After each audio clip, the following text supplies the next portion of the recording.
Oke, kita kembali lagi dengan pembahasan dari bab 2 mengenai turunan. Yang akan dibahas hari ini adalah dari 2.6.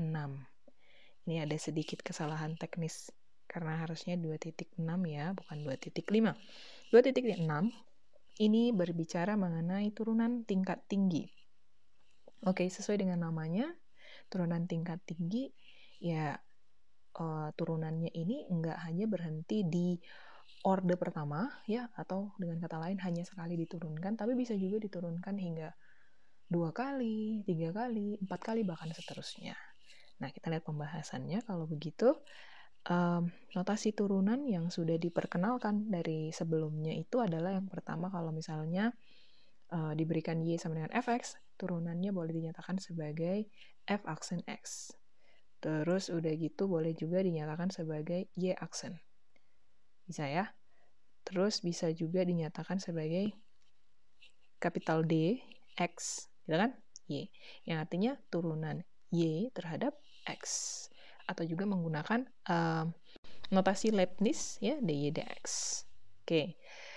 Ini semua adalah turunan tetapi pada orde pertama, gitu. Jadi ini turunan tingkat 1. Untuk seterusnya, kalau misalnya turunannya itu tingkat ke N, ya entah ke tingkat kedua, 3, 4, seterusnya, kamu boleh menggunakan notasi gini, F, terus ada pangkat N-nya di sana. N-nya diubah dengan 2, misalnya 3, gitu ya. Jadi kalau mau menuliskan dalam bentuk sedemikian, kalau misalnya turunan kedua jadi gini ya, F, terus 2X, ini turunan kedua, gitu. Boleh juga seperti ini, ya. Jadi kayak Y, terus udah gitu ini kasih pangkatnya 2. Tapi ini berarti bahwa turunan kedua dari si Y. Ya, jadi harus pakai kurung dia. Kalau nggak pakai kurung kan jadi dianggapnya kayak Y pangkat 2 kan. Nah, kalau yang ini adalah turunan kedua dari si Y. Ini juga sama ya. Jadi kalau misalnya mau menuliskan turunan kedua dari Y terhadap X, kita boleh tulis sedemikian. Dan menggunakan notasi Leibniz juga boleh kita tulis turunan kedua dari suatu fungsi sebagai berikut. Jadi ada D, terus pangkat 2, gitu kan, Y. Terus ini ditulis dengan D, X pangkat 2. Oke, datangnya dari mana? Datangnya itu karena tadi kita tahu bahwa turunan pertama kan kalau pakai notasi Leibniz dia gini ya, dy dx ya. Terus ceritanya si turunan ini diturunkan lagi sekali lagi. Jadi ini pakai kayak gini, d dx. Nah, oleh karena itu selanjutnya boleh dituliskan dia jadi seperti ini. D, terus pangkat 2-nya di sini. D pangkat 2Y, gitu kan. Terus di bawahnya jadi DX pangkat 2. Kayak anggapannya sih kayak DX pangkat 2 gitu ya. Tapi ini adalah notasi gitu. Jadi ini adalah notasi untuk turunan yang kedua. Bisa ya? Terus selanjutnya, ini ada contoh. Jika diberikan Y sama dengan cos 3X. Kita disuruh mencari turunannya sampai dengan turunan yang kelima. Ya, kalau gitu, pertama-tama kita tulis dulu si Y-nya. Y-nya diberikan sebagai cos 3X tadi ya. Nah, turunan pertama dari Y ini, dengan menggunakan aturan rantai, masih ingat ya, itu adalah, kita pakai cara yang cepatnya aja. Kalau cos 3X, kita anggap turunan yang cos 3X ini pertama-tama sebagai negatif sin 3X, kan gitu ya. Terus udah gitu, ini kan fungsi lagi nih, fungsi di dalam fungsi. 3X-nya itu kita turunkan sebagai 3. Jadi negatif 3 sin 3X. Oke, itu turunan yang pertama. Turunan kedua, ini diturunkan lagi. Apa yang kita punya sekarang berarti sin 3X, ya kita kesampingkan dulu lah konstantanya, kan nggak apa-apa kan? Kita kesampingkan dulu konstantanya, jadi oke, saya mungkin tulis ke sini aja ya. Jadi ada min 3 tadi ya. Terus kita turunkan sin 3X-nya. Berarti apa yang kita punya? Cos 3X dikali sama 3 ya. Jadi min 3 kali cos 3X. Jadi dituliskan kembali sebagai minus 9 cos 3X. Oke, itu turunan yang kedua. Turunan yang ketiga, ini diturunkan lagi, sekali lagi si minus 9 cos 3x-nya, berarti sekarang saya punya, ini saya bikin aja ke samping, minus 9, ya toh, kok isi ini panahnya jadi nggak bagus. Ini aja ya. Minus 9, ya toh, cos 3x kalau kita mau turunkan dengan menggunakan aturan rantai, itu berarti kita harus, ya kita punya minus 9 ya. Sorry. Kita punya minus sin 3x. 3x juga ada turunannya yaitu 3. Jadi dikali, minusnya boleh ditulis di depan juga ya. Minus 3. Jadi saya tinggal tulis sinnya ini dengan tanda positif. Jadi sin, yes, 3x. Min 9 kali min 3 sama dengan 27. 27 sin 3x. Oke, gitu juga caranya untuk menentukan turunan keempat dan turunan yang ke-5. Ya, gitu ya. Next kita punya adalah, ini masih sama, ini soal yang tadi juga ya, ini. Terus udah gitu ada latihan soal di sini. Yang mau kita bahas spesifik itu adalah yang soal nomor 4 lah ya, biar kita sekalian menjelaskan mengenai penggunaan ataupun aplikasi dari si turunan tingkat tinggi. Di sana ada soal nomor 4. Soal nomor 4 ini berbicara mengenai sebuah benda, ya, sebuah benda yang dijatuhkan. Sebentar. Sebuah benda yang dijatuhkan, dia memiliki jarak dari tanah yang dinyatakan sebagai S sama dengan negatif 16T pangkat 3 ditambah 48T pangkat 2 ditambah 256. Ya, jadi kita punya S sama dengan minus 16T pangkat 3 ditambah 48T pangkat 2 ditambah 256. Ditanya kecepatan ya atau V saat percepatannya sama dengan 0. A-nya sama dengan 0. Biasanya kita notasi percepatan itu kan A ya. V adalah kecepatan, A adalah percepatan. Oke.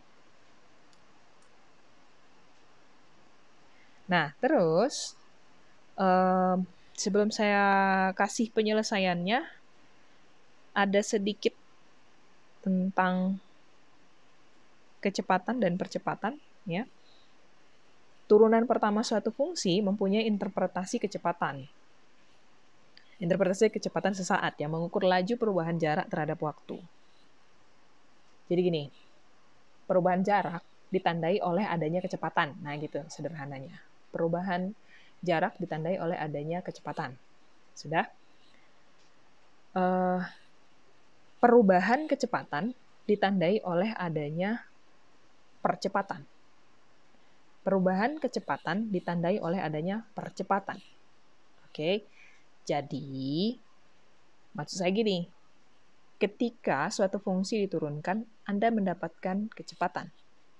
Ketika fungsi itu tadi diturunkan sekali lagi, sehingga Anda mendapatkan turunan kedua, Anda mendapatkan yang namanya percepatan. Jadi V ini terkait dengan F aksen gitu loh.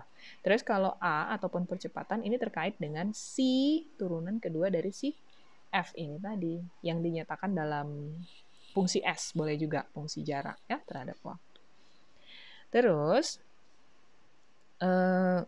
kecepatan berbeda dengan kelajuan. Kecepatan mempunyai arah, sedangkan kelajuan adalah nilai mutlak dari kecepatan. Jadi kecepatan itu seperti vektor kan? Sebenarnya dia seperti vektor. Ini lebih jelasnya sebenarnya ada di fisika dasar, saya yakin ini dibahas juga lebih lanjut ya. Jadi saya nggak akan bahas lebih banyak di sini. Kita kembali ke soal kita tadi, di mana tadi kamu? Nah, ini dia. Ini fungsi jarak diberikan sebagai berikut. Ditanya, berapakah kecepatan pada saat A sama dengan 0? Kalau kita analisis, berarti gini maksudnya. Berapakah kecepatan benda ini bergerak apabila tidak terdapat percepatan? A-nya kan sama dengan 0. Ya enggak? Jadi ceritanya V itu konstan. Di detik berapa sih V-nya konstan gitu loh. Ya udah dia konstan aja gitu. Enggak makin cepat ataupun enggak makin lambat. ya kan? Nah, kalau gitu kita bisa kerjain, pertama kita tentuin dulu si V-nya. Ya, V diambil dari S aksen lah ya, kita bikinnya turunan pertama dari si S. Ini sama dengan, oke, turunkan 16 T pangkat 3, ini seperti angka 5 pangkat 3 harusnya. Turunan dari negatif 16 T pangkat 3 sama dengan, yes, minus 48, itu T pangkat 2. 48 T pangkat 2, kalau diturunkan berarti jadi plus 96 T. Oke, ini V. Ya, ini V. Terus sudah gitu sekarang kita coba cari A-nya dulu deh. A-nya. A-nya ini turunan kedua dari S, atau dengan kata lain, kamu boleh turunkan aja dari V ini ya kan? Sama dengan V aksennya ini kan? Oke, kita turunkan. Min 48 T pangkat 2 diturunkan berarti jadi minus, apa dia? 96 ya, 96T. Terus 96T diturunkan sama dengan 96. Oke. Saat A sama dengan 0 atau saat tidak terdapat percepatan, atau dengan kata lain saat kecepatannya itu konstan, ya kan? Ini berarti minus 96T ditambah 96 sama dengan I, sama dengan 0. Bentuk ini, persamaan ini ekivalen dengan, apa dia? 96T sama dengan 96. Pindah ruas aja dia kan. Tahu kalau dikasih penyelesaiannya, T sama dengan, boleh coret-coret ini kan. Ini dengan ini sama dengan 1. T sama dengan 1. Artinya, pada saat detik 1, T sama dengan 1, tidak terdapat percepatan, A-nya sama dengan 0. Gitu? Atau dengan kata lain, untuk menentukan kecepatan saat A-nya 0, ya udah kita tinggal substitusi nilai T sama dengan 1 ke dalam persamaan yang ini. Yang mengenai kecepatan. Gitu. Ya, berarti jawabannya jadi apa nih? Kita bikin pakai warna lain deh. So,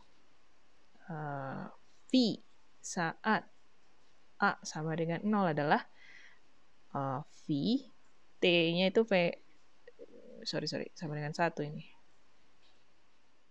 T-nya sama dengan 1, gitu ya. So, V1 sama dengan, ya toh, kita pakai persamaan di sana, minus 48 dikali 1 pangkat 21 ditambah 96 kali, iya 1. Minus 48 ditambah 96. 48 ya? Yes, 48. Kalau perlu dituliskan satuannya, biasanya satuannya dalam bentuk meter per second. Oke.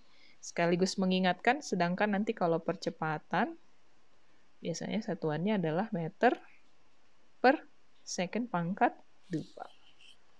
Oke. Itu dia ya soal latihan yang saya ambil dari 2.6.